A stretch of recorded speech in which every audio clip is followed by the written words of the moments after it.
Hi, thanks for joining me again today. We're looking at Bordogni number 43, in the Melodious Etudes for Trumpet book. This is marked andante, and it's fairly long because it's somewhat slow. So my job as the performer is to try and keep you musically engaged. Now, if you prefer a different genre, jazz, rap, pop, whatever it might be, your mind might not stay engaged in this. But if you're serious about your playing, staying engaged is one of the most important things. So I will certainly try and do so and see if I can do a good performance for you. Here we go.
Has kind of a nice lilting feel to it, almost a lullaby.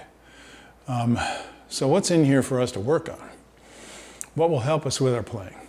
Well, at the beginning, you can tell you're just playing scales. So what's the deal with scales? Well, you might want to check out my Ardent Exercises episode on scales. That'll be released in a couple months as I'm recording this. It'll be out eventually.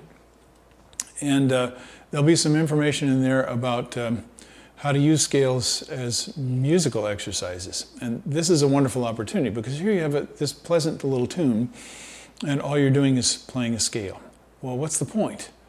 Most people are playing the notes and they put the right buttons down and the right pitches come out and they're happy. But actually, this scale is, it needs to mean something. How should I put this? It's not an intellectual kind of meaning or understanding. It needs to mean something like a taste. In other words, it has an impact on you. What should the impact be? Well, I said it was lilting. It's kind of a lullaby.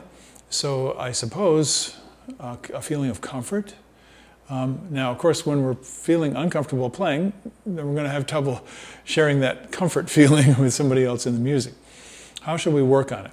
Well, what I'm going to suggest is, as you're able to do this, and I'm not holding myself up as an example of vocal prowess, which I certainly am not, but use your voice regardless. Why? So if I go from the E flat,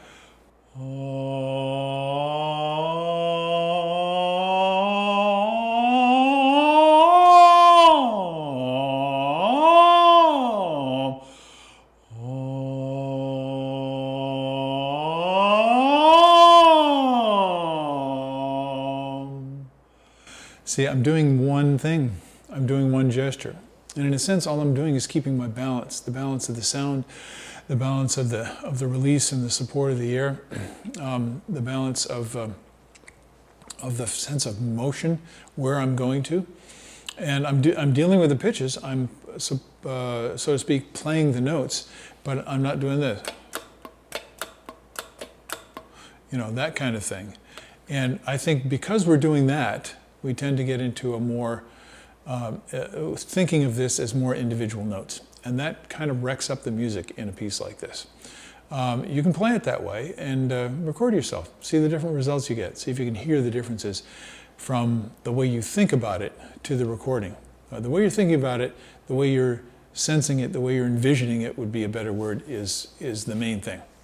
So what's in here? Well, most people, most trumpet players that I've worked with, and I put myself in that group, by the way, might have a little trouble starting after they've stopped the tone. So starting something like the beginning of Mahler 5. I could tell you some stories about great players who had mental blocks about the beginning of Mahler 5, and it's totally understandable. It's the first thing that happens. Well, that's one of the most difficult things to do on the trumpet, is to produce sound out of nothing. So there's a part in this piece, actually the end of every line at the beginning of the piece, you have a dotted quarter rest, and then you're back in again. So practice that for comfort.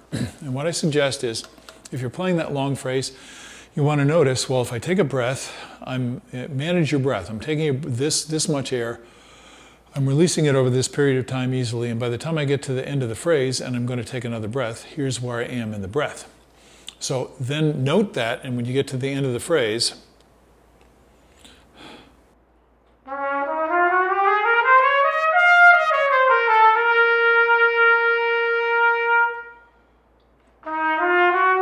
so I'm at a certain point in my breath, and I can do that over and over again. I can just play the last few notes of the phrase with my breath at the right level.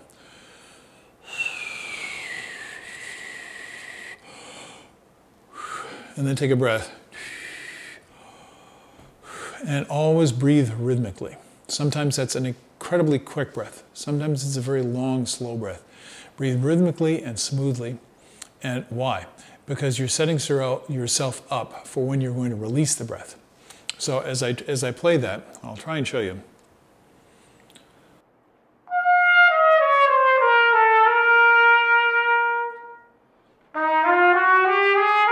So I'm feeling release, 1, 2, da, dee, release. Now I can go, but I want to feel that downbeat. So many people will naturally breathe on the 8th note at the beginning of bar 3.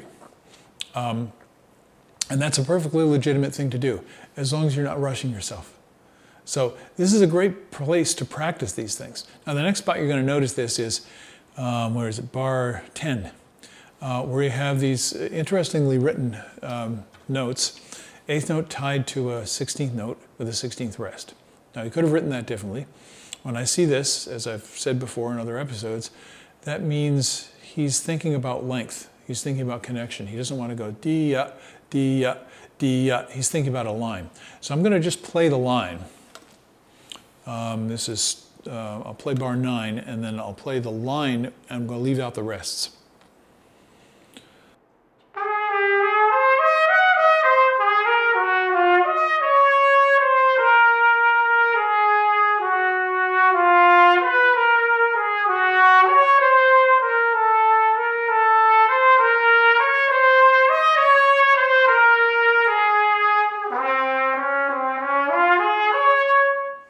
So feeling the rhythm while you're just sustaining, that's a really great way to practice this. And I found it a little bit challenging at the end. I kind of lost my concentration. These are interesting in that they are offbeats. You're in 12/8, and they're all on the second beat of the dotted quarter, the second eighth note beat of the dotted quarter. And that messes people up or gives people difficulty also. So I'm going to play it with that line in mind.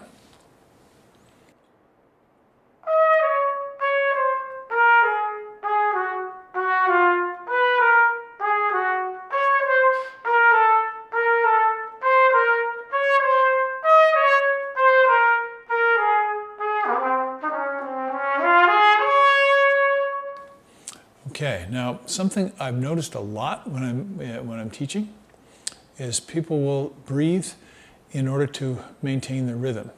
And so the breathing gets really busy and a little bit distracting and in a sense too risky. They'll do something like this. So watch yourself. See what you naturally do. There's nothing wrong with doing this if you can stay relaxed. If it helps you, go ahead and do it. But it's not necessary, so it's good to eliminate unnecessary things. So taking a breath after each figure is not necessary, but a lot of people do it. They do something like this.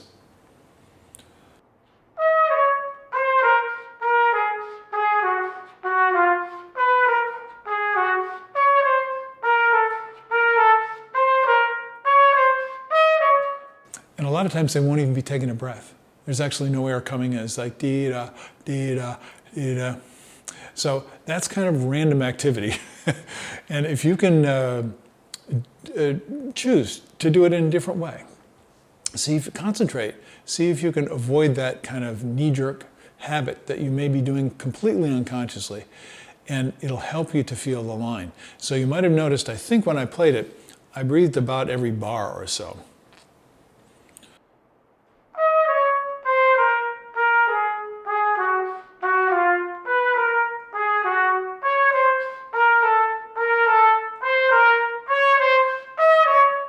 You don't have to do anything as mechanical as that. You can just leave it to what your body wants to do. If you're over breathing, you may notice that you need to let go of the air rather than take the air in between the notes. This is kind of like an exploration to discover where you're messing yourself up. And try it all different ways. Try it without breathing at all. Try it without, try it with taking a sniff breath in between. So you'd be going, dia, dia, dia, dia, dia, dia. That's a great way to practice too. Don't think about right and wrong. Think about like learning, discovering new things that you can do. So what else is there in this? I'm sure there's a lot. The main thing to keep in mind as you're doing these long lyrical lines is what I mentioned earlier on, where it's like singing. So you're maintaining your tone in your voice. So if you notice that there is a struggle, physical struggle feels a little bit awkward, you're still getting the notes, but it just feels a little bit awkward. Even if it sounds good, feels like tight or something, you can do better. So you want to practice certain spots. Let's see, a good place would be, let's see, near the end. So I'm going to start at bar 38.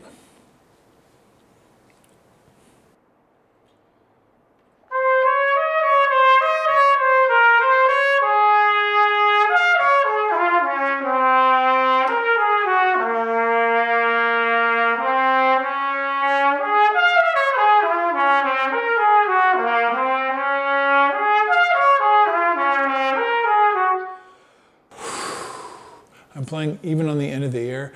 I'm trying to get that smooth connection between the notes. And you heard me pausing before. That's a technique I mention quite often. Am I stable? Am I free? What's the sound like? Am I releasing the air, or am I holding it?